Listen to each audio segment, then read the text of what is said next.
नितेश राणे यांच्याबाबत केलेल्या ते ट्विट मी अधिकारवाणीने केलेलं होतं. नितेश हा माझा भाऊ असून त्याने मला वडिलांप्रमाणे मान दिलेला आहे. त्याला हक्काने बोलणं हा नितेशने मला दिलेला अधिकार आहे आणि त्या सहजतेने मी त्याला बोललो. मी ते ट्विट डिलीट केलं. मला जो त्यातून मेसेज द्यायचा होता तो मी दिला.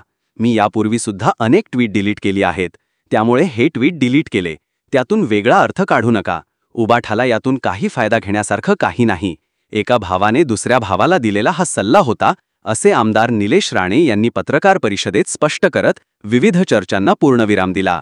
तुम्ही ट्विट केल्यानंतर ते डिलीट करण्याचं नेमकं कारण काय?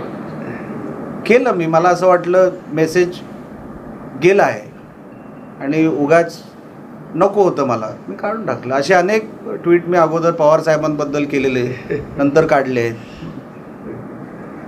अगोदर इवन उबाटावर केलेले नंतर काढलेले आहेत. आणि आपल्याला महायुतीमध्ये सगळं चांगलं पाहिजे, त्याच्यासाठी एक हक्क आहे माझा, त्या हक्कानुसार मी बोललो. त्याच्यामध्ये काय एवढं काय टोकाचं काय तुम्ही विचार करण्यासारखं काही नाही. सहज होतं आणि ते सहज झालं, त्याच्यामध्ये एवढं काय नाही. पण साहेब, नितेश साहेबांनी त्याच्यावर एक दिली की निलेश साहेब हे टॅक्स फ्री आहेत असं म्हटलं. म्हणून मी बोललो, मी माझा भाऊ आहे, माझा हक्क मी समजतो. त्यांनी मला तेवढे अधिकार दिलेत, त्याबद्दल मी त्याचा आभारी आहे, नेहमीच राहिलो आहे.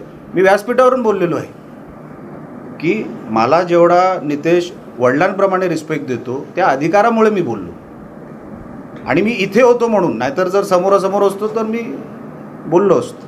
आणि हे सगळं चांगलं राहावं. बघा, आज परिस्थिती एवढी चांगली आहे जिल्ह्यामध्ये किंवा इवन राज्यामध्ये. स्पर्धक तसा नाही आहे. आपण ह्या सगळ्या निवडणुका आरामात जिंकू शकतो, पण ते आपल्यामध्ये युनिटी, आपल्यामध्ये एक संगता, एक वाक्यता ही सगळी आपल्यामध्ये पाहिजे. नितेशचंही काही वेगळं म्हणणं नाही आहे, तेच आहे. फक्त कुठे काही गोष्टी वर खाली झाल्या असतील त्या दुरुस्त करूया आणि एक संगतेने आपण ह्याचा मार्ग काढू आणि तो निघणारच आहे.